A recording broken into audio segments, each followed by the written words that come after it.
Bon dia a tothom. Gràcies per venir. Estem molt agraïts de que ens hàgiu vingut a escoltar. La presentació d'avui és sobre el GIS Intranet, que és un software web per gestionar els mapes, pensada especialment per ajuntaments. La xerrada la compartim jo mateix, en David Comas, i la Maria Josep, que és responsable del Sistema d'Informació Geogràfica de l'Ajuntament de Lloret. La xerrada durarà 25 minuts i deixarem 5 minuts al final per fer tot tipus de preguntes i comentaris. Si després encara hi haguessin més temes, doncs estem per aquí 2 dies, vull dir que podem xerrar tant com vulgueu. La primera pantalla és una mica una provocació. Nosaltres, els que estem en aquesta sala, quan fem d'usuaris, fora de la feina, fem servir eines com Google Maps, TomTom, GPS, múltiples eines com les que estan aquí. El que a vegades, com a professionals de l'administració, no som conscients és que els mapes en el món, al carrer, són molt importants. Aquesta llista és una llista externa de les APIs i la seva utilització. La número 1 és Facebook, però la número 2 és Google Maps, per davant de Twitter, YouTube i altres. Això no vol dir nombre d'usuaris, això vol dir altres webs que incrusten aquestes APIs d'aplicacions en les seves pròpies webs. Aquí simplement el que està dient és que els mapes es fan servir molt, el qual nosaltres que estem aquí ho podríem constatar. Quan fem de consumidors, de ciutadans, els mapes els fem servir molt. Com fem servir els mapes? Abans, fa 10 anys, els fèiem servir per trobar coses. Ara els fem servir per trobar coses. Els fem servir per anar amb el GPS, però sobretot els fem servir barrejant-hi dades. Moltes vegades estem fent una cerca i busquem farmàcia Joan Pérez. Ens dona el resultat i al costat hi ha un mapa. Les dades i els mapes, les xinxetes que estan sobre els mapes, estan barrejades en el nostre cervell de manera ja irreversible. Això que ens meravella com a ciutadans, quan tornem a la feina, sigui la feina que sigui, en el nostre entorn professional no està sempre ben aprofitat. Els ajuntaments són rics en dades. Els ajuntaments tenen moltíssimes dades de ciutadans, empreses, etc., localitzats en el seu territori municipal. Són dades que porten, pel cap curt, 20 anys gestionant amb diferents aplicacions especialitzades, la majoria de molt de nivell. Per tant, si em permetéssiu una metàfora, els ajuntaments tenen els calaixos del congelador plens de dades. Està molt ben endreçat. El que avui volem enfocar és com aquestes dades també es poden consumir, es poden reaprofitar, es poden maximitzar des del mapa.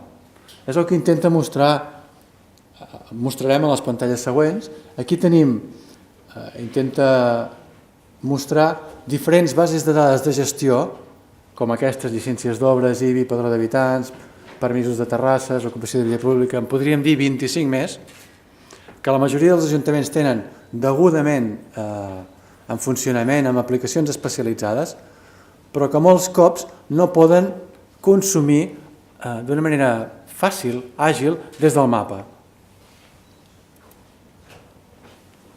Segona idea, els mapes municipals són una eina natural, fàcil, simple, per representar, explicar i comunicar aquestes dades, per fer-les arribar a molta gent d'una manera simple. I el GIS Intranet, des del nostre punt de vista, és una eina adequada per això, per 2 objectius: ordenar i compartir la cartografia que sempre ha tingut l'Ajuntament, que l'ha tingut bé o malament, però potser l'ha tingut en diferents llocs, la podem ordenar en un sol lloc, i en segon lloc, el més important, descobrir bases de dades com aquestes que dèiem. Descobrir bases de dades de gestió, barrejar-ho. És el que estem fent nosaltres com a ciutadans, és el que ens ha ensenyat Google Maps.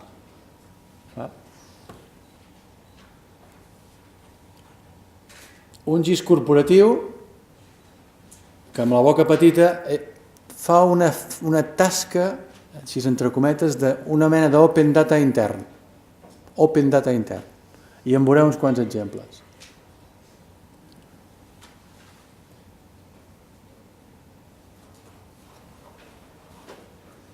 En primer lloc, consultar des del mapa, punxant, cercant, llistant, bases de dades com les que hem dit abans. Sense més, sense més. Per darrere, els equips de desenvolupament s'han d'espavilar per integrar les N taules vistes que hi hagi amb Oracle, SQL Server o el que sigui, perquè això sigui fàcil i transparent des del mapa. Això és un problema de desenvolupament. Però, en definitiva, els usuaris poden consultar des del mapa les bases de dades, amb cercadors, etc. 2. Que qualsevol usuari, sigui un auxiliar administratiu, sigui el que estigui a l'oficina de l'OAC, amb molt poc entrenament, sigui capaç de mantenir capes de punts i que en aquest punt hi hagi associat una llicència d'obra, els contenidors, la base de dades d'activitats. És a dir, que no només experts operadors de CAD ni l'equip que manté el sistema GIS, sinó un usuari que fa allò ocasionalment i que és capaç de clavar una xinxeta en el mapa perquè ens entenguem, pugui fer això des del GIS corporatiu. En tercer lloc, igual que fem en Google Maps, quan entrem a Google Maps, la tentació primera és clicar. Doncs aquí també fem el mateix. Quan cliques, sense que et preguntem res més, ni amb el mouse, amb la rodeta, ja passen coses. És a dir, simplifiquem, reduïm la funcionalitat, però fem que tothom la pugui fer servir. I a la dreta hi tindríem altres arguments més tècnics. Un GIS complet, és open source, coses que jo crec que són menys rellevants. Les coses rellevants són les dels usuaris que estan a l'esquerra. Abans d'entrar a veure pantalles concretes, ens agrada molt aquests quatre grans tipus de conjunts geogràfics, especialment el taronja i el blau. El gris i el verd són els que la gent que ens dediquem a mapes fa 20 anys que estem posant en ordre. La cartografia de base és allò tan avorrit, el topogràfic, la foto aèria, etc. El verd és el planejament urbanístic, el cadastre. Fa molts anys que en parlem d'això. I els polítics segurament no ens valoraran prou el sistema per això, perquè ho donaran per suposat que això ho tenim endreçat. En canvi, taronja, cartografies de gestió, és allò que, per parlar en plata, les brigades, la gent que va al carrer, són dades que necessiten, perquè implica moure gent al carrer, implica manteniment de faroles, implica reemplaçar papereres, implica moure gent al carrer. Això són els conjunts d'informació taronja, ubicació d'elements en el territori. I el blau, enxufar, integrar bases de dades. Som capaços de consultar el padró d'habitants des del mapa? Això pertany a la pestanya de color blau. Aquests quatre grans tipus de conjunt de dades és el que us volem mostrar avui. I finalment, l'últim concepte, a la part de baix, al número 5, tenim el GIS, el servidor, el GIS intranet, i això és el motor del sistema, és el GIS central. I després podem tenir N aplicacions diferents. Pot ser una aplicació mòbil, pot ser a internet per mostrar el planejament, pot ser la guia turística, etc. A veure si ens funciona internet, més que explicar-ho teòricament.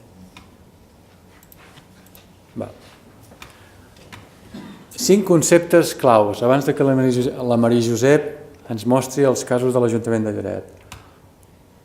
Fàcil, ho estic fent anar amb aquesta rodeta d'aquest mouse, amb una mà, com Google. Em desplaço, dreta, esquerra, aquí tinc els botons, igual que Google,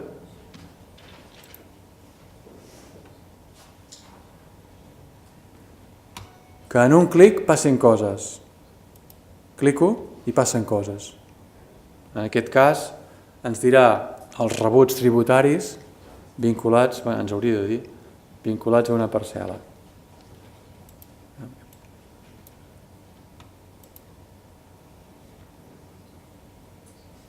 Efecte demo.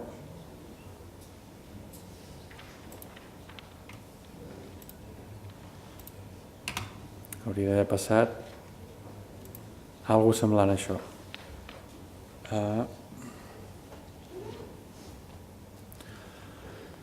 Segon concepte dels 5 importants. La majoria d'usuaris planers d'una eina d'aquestes volen emportar-se mapes. Com ho tenim pensat? Se'ls poden emportar ara mateix en PDFs. Fem PDFs composats on el mapa és una part de la fitxa, aquesta part d'aquí, però després aquí els hi posem el que ells volen. Pot ser una fitxa cadastral, una fitxa urbanística, una fitxa d'activitat econòmica, etc. Per tant, predefinim el que volen perquè s'ho emportin. Tercer concepte, jo diria que el més important, cercadors múltiples. Cercadors geogràfics, però sobretot cercadors temàtics. Veieu aquí, hi ha cercador geogràfic, cadastre, buscar una parcel·la rústica, el mateix, portaler, buscar una adreça, però què passa amb el cercador padró d'habitants? Si internet ens funciona, això és una demo, no són dades de cap ajuntament reals. Crec que internet ens està jugant una mala passada. Aquí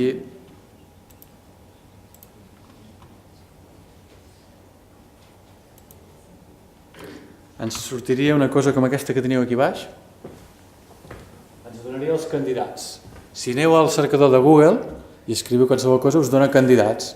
No són en forma de llista. Aquí també. Aquests candidats, i això crec que és rellevant, a l'usuari se'ls emporta amb Excel. Perquè això no ens preocupi, us he de dir que en el sistema totes les dades estan en base de dades i això ens permet tenir control d'usuaris. O sigui, els mapes ja no són fitxers que estan en disc, sinó que està dins de l'Oracle, l'SQL Server, la base de dades que toqui.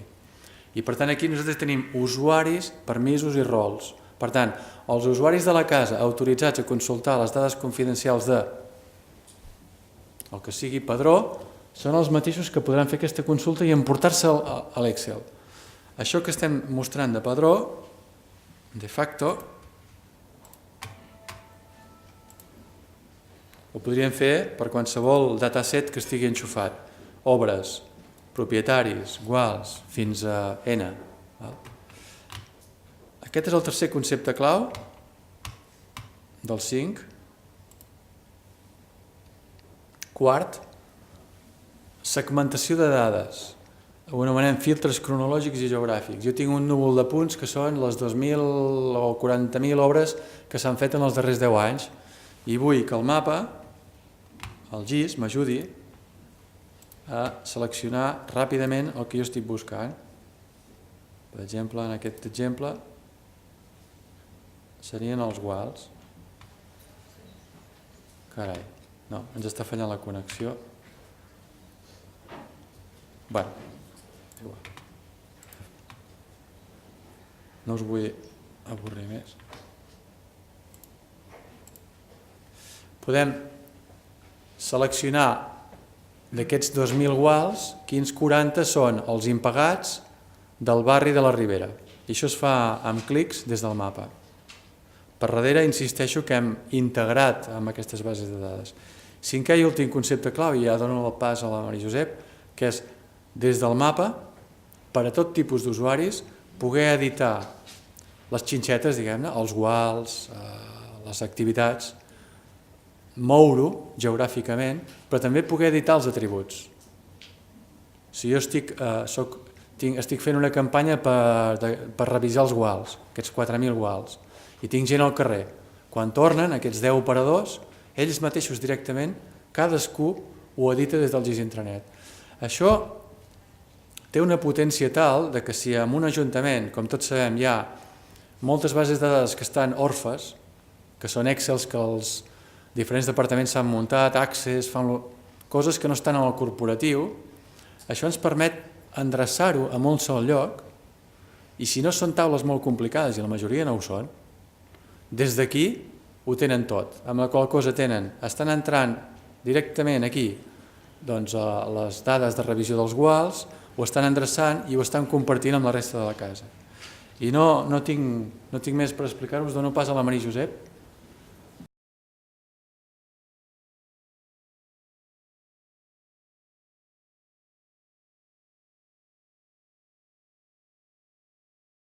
Bon dia a tothom. A veure, tal com us ha dit en David, jo vinc de l'Ajuntament de Lloret de Mar. Fa molts anys que ens estem barallant amb el tema del GIS i per poder incorporar i que els nostres usuaris entenguin, que els nostres polítics entenguin la capacitat que hi ha amb aquest GIS i les eines que subministra. Ell ha insistit, evidentment, en el que és l'eina ja l'heu vista, jo us ensenyaré, us explicaré una miqueta la nostra experiència, d'acord? Aquells calaixos que parlava ell del congelador que estan plens, no només són els congeladors, sinó que són els armaris, l'armariet i una altra cosa que hi ha una feina prèvia bastant considerable de poder endreçar la informació, de que te la serveixin, però això has de fer-ho implicant els usuaris. No has d'anar a imposar res, has d'anar a demanar què volen els usuaris. I a partir d'aquí, quan els hi facilites la feina, després ja tot va més rodat. Llavors, què vam fer nosaltres? Nosaltres vam agafar tots aquells calaixos, tota la informació que teníem, perquè ja portàvem bastants anys amb el tema del GIS, intentant fer-nos un raconet dintre de l'Ajuntament, i els vam oferir segons les necessitats, això que hem anomenat l'Open Data Indoor. Hi ha molta informació en els ajuntaments, d'acord? Vam fer uns blocs d'informació. Al principi vam fer unes aplicacions molt sectorials, anant a preguntar a cadascun d'ells, anàvem aprenent tots, apreníem nosaltres i aprenien ells, i anàvem modificant-les en uns entorns molt particulars. Després, al veure que n'hi havia tants, que més o menys tothom feia el mateix, vam aplicar allò que fem igual, fem-ho igual. Llavors vam unificar i vam endreçar la informació que hi havia. En aquest moment hi ha com uns 20 blocs amb uns 100 temes que tenim controlats des del nostre departament. Els usuaris inicials que tenien aquestes aplicacions, com l'OIAC, la gestió tributària, l'urbanisme, activitats, la central de la policia, que és un gran usuari d'aquests temes, vam afegir altres usuaris nous com els notificadors, els inspectors d'obres, d'activitat de via pública a través dels dispositius mòbils que poden sortir al carrer amb la informació. Ja no tant, com ell explica, la part d'edició, sinó la part de consulta. El gran avantatge és que la informació la tenim lligada i a mesura que tot el procediment administratiu es va generant, es va incorporant al mapa automàticament. No han d'anar posant la llicència d'obres en el mapa. La llicència d'obres ja li apareix al mapa, perquè evidentment informàticament hi ha un camp que el relaciona i l'ubica en el mapa. Per tant, l'usuari no té una feina afegida, sinó que simplement li estan donant més informació, un accés a informació especialitzat que abans no tenia. Llavors combinem blocs d'informació a la carta, depèn dels perfils d'usuari, anem combinant. Tots veuen el mateix, de la mateixa manera, i veuen el que a ells els interessa. Per tant, compartim i diferenciem alhora. I també participen, perquè ells, a mesura que veuen les possibilitats de l'eina i de la informació, i de l'eina en si, se'n donen compte de les possibilitats que tenen i et van demanant més. I això t'obliga a anar incorporant i anar millorant. O sigui que anem fent una miqueta entre tots. A l'eina tenim 4 fondos perquè tenim usuaris diferents. I he posat un interrogant aquí perquè hi ha 4 maneres diferents de veure el mateix. Les cartografies o els fondos, el que fem nosaltres, tenim una ortofoto que l'hem encarregat nosaltres, de 10 centímetres, i mantenim la informació de catastre perquè tenim un conveni. No tenim recursos per mantenir la topogràfica, llavors utilitzem els serveis de l'ICC per visualitzar. Llavors hem de ser capaços també de saber què estem veient, de tenir una miqueta de capacitat d'anàlisi. L'experiència val molt. Per què? Doncs perquè si es fixen aquí, al voltant d'aquesta plaça, aquí es veuen com 2 solars, d'acord? En el topogràfic es veu una piscina. Això era un hotel abans que es va enderrocar. Per tant, les cartografies no volten tan de pressa, no van sempre juntes, no es van sempre mantenint, sobretot amb ajuntaments com el nostre que no podem fer-ho. Estem una mica supeditats a el que fa el cartogràfic, a el que podem fer a nivell de pressupost, que tots el tenim prou retallat, però això no vol dir que no sigui vàlida la informació. A darrere d'haver també un ull expert que sàpiga distingir o una informació associada que sàpiga de quin any és, sobretot, de quan s'ha fet perquè puguin decidir. I aquí es veu l'ortofoto, que és més nova, que s'està construint. Aquí hi ha una construcció. Són usuaris diferents i aquí anem a l'oficina virtual de catastre. L'oficina virtual de catastre, tots els que treballen amb rendes, els hi és molt útil, però a vegades també hi ha coses que no surten perquè no hi ha l'expedient, perquè falta uns decalatges, que tot això s'ha de tenir en compte i això anem aprenent. Vull dir, això ho hem après a mesura que ens hi hem anat posant. No per això ho deixem de banda ni considerem que no sigui vàlid, d'acord? Què facilitem? Facilitem la localització i la identificació, tant dels usuaris com dels ciutadans. Nosaltres tenim 39 urbanitzacions, la majoria dels anys 60-70, que es van fer abans les cases, que els carrers, els números i els noms de carrers. Llavors, les inscripcions registrals venen com la parcel·la tal o coses més psicodèliques, no? I llavors ens passem bona part d'això intentant localitzar. Què vam fer nosaltres? Vam agafar els plànols en paper que hi havia dels parcel·laris i vam posar una informació que en els visors més generalitzats, més estandarditzats no hi és, perquè a nosaltres ens interessava tenir-ho, que són els números de parcel·la. Teníem 8.300 pico números de parcel·la de referència, no catastral, sinó de números de parcel·la d'urbanització, amb urbanitzacions amb més de 1.000 parcel·les. Llavors això és una informació perfecta a l'hora de fer qualsevol gestió per localitzar realment la parcel·la i d'on estàs fent aquella gestió. Insisteixo que tant els Aloiac com els administratius d'obres, ells no van a posar una xinxeta allà, ells apareixen, o sigui, al moment que ells obren el seu expedient, això ja ho tenen en el mapa, d'acord? Llavors, què som? O què ens hem, si ens permeten, en què ens hem tornat? Ens hem tornat amb la porta d'entrada d'allò que passa al territori. Estan acostumats els nostres usuaris a primer passar pel mapa, acumulen aquí tota la informació que ells necessiten i amb un sol clic, el que deia, tenen la informació associada. Aquí veuran que una mena de xinxeta, diem-ho de les xinxetes perquè inicialment vam posar un dibuix d'una xinxeta on hi havia informació i després hem anat afegint altres informacions. Això al fer un clic tenen les dades que ja hem acordat que necessiten. No és tot l'expedient, sinó l'inicial, el principal. I a més, aquí hem posat un camp que el que fa sí que amb un clic obre el seguiment d'expedients. Tenim un seguiment d'expedients centralitzat també darrere, tots els usuaris entren les dades igual, és un avantatge tant per manteniment com per consulta, tots estan treballant sobre el mateix, però estan treballant sobre el seu i ho veuen de la mateixa manera. Aquest seria el seguiment d'expedients, que és un altre aplicatiu, i en lloc d'anar per codis i tot, allà amb un sol clic tens tota la relació de tots els expedients que hi ha. És un avantatge sobretot per usuaris no especialitzats, per usuaris que necessiten transversals, que necessiten tenir informació de moltes seccions, i les tenen amb un sol clic. Amb l'identificació, el que els deia, aquí hi ha la informació, aquí relacionem, obrim la informació de l'oficina habitual de catastre, i hi ha informacions, podrien ser tan curioses com els veïns. Clar, això a nivell espaial ho pots aconseguir, a nivell de gestió és més difícil que et dongui. Sí que ara hi ha bases de dades Oracle, amb l'Spatial, que poden fer aplicacions, que poden fer consultes i t'ho pot donar. Però nosaltres venim ja d'un bagatge, això no ho hem muntat de zero, ho hem muntat seguint tot el que tenim, sense haver de parar el que hi ha i adaptant a el que ja hi ha fet. I llavors també tenen un avantatge que ho tenen molt fàcil d'accés. Informació tan variada com les activitats, els talls de carrer, terrasses, nostres comercials, tot això està entrat al seguiment d'expedients. No estem posant una xinxeta, això simplement hem muntat les vistes per poder mostrar-ho aquí i ells a mesura que van entrant van veient i poden filtrar-ho per dates o per algun criteri que els convingui. Això què ens permet? Accedir a nous continguts i nous usuaris, per exemple, el tema mobilitat. Van fer un pla de mobilitat per un costat, el de la policia local té un altre per un altre costat i l'usuari al final, i el de la centraleta, que és el que rep, que mira que hi ha un cotxe mal aparcat, que no sap res que han fet un pla de mobilitat ni que han fet res més, doncs té una informació aquí que li permet en un moment donat conèixer més. Aquí tenim, per exemple, això són les places d'aparcament, això que he dibuixat aquí, però a més té la senyalització horitzontal, que ja ens vam dir d'un inventari de senyalització horitzontal que es va fer, però no per el GIS, sinó per una altra cosa que l'hem incorporat, i llavors ens serveix sobretot la relació espaial. Anem a posar un aparcament de discapacitats, d'acord? Mirar si hi ha algun altre. Si les agafes, vas i ho mires, no? Però ja d'entrada, el primer d'entrada ho mires i veus que això, a l'hora de canviar un sentit de circulació, ja tens una primera informació per començar a treballar. I això és una cosa, i més, hi ha molta informació, hi ha els pàrquings, les parades de bus, la zona blava, aquí per exemple, els parquímetres, els aparcaments de bicis, etc. I el que deien de relacionar, relaciones els aparcaments de bicis amb els centres educatius, amb els llocs culturals, llocs que són on hi ha el carril bici, si te'n falta, vull dir, tot això és la riquesa, com si diguéssim, del GIS. Un altre tema curiós, les finques municipals.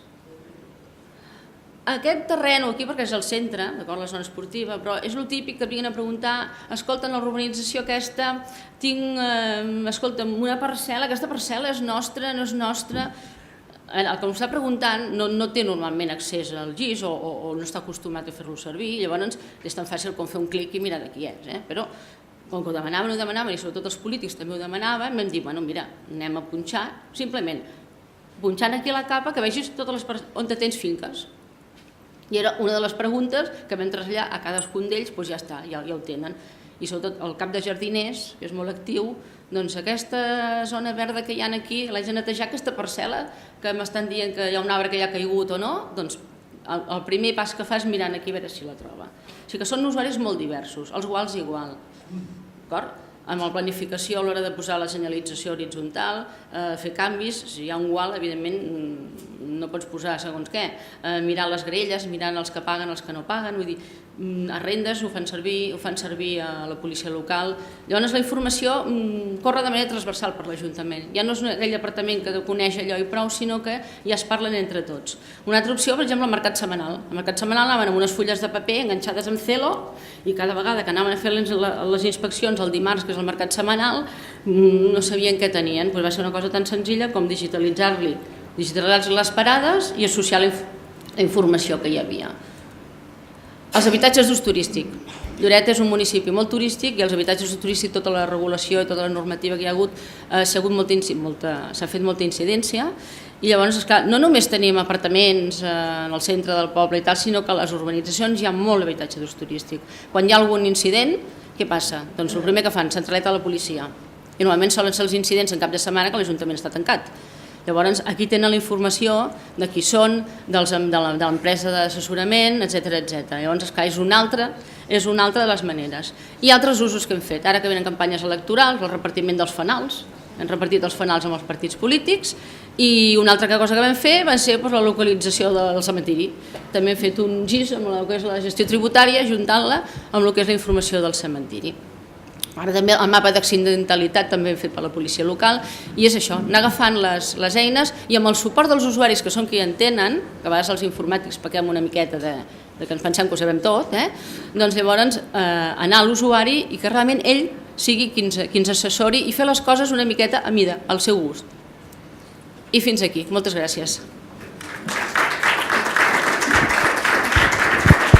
Ara tenim 3 minuts per dubtes, comentaris que tingueu. Si no...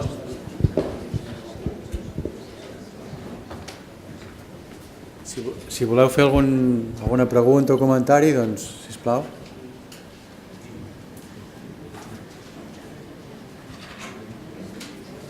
Perfecte, moltes gràcies.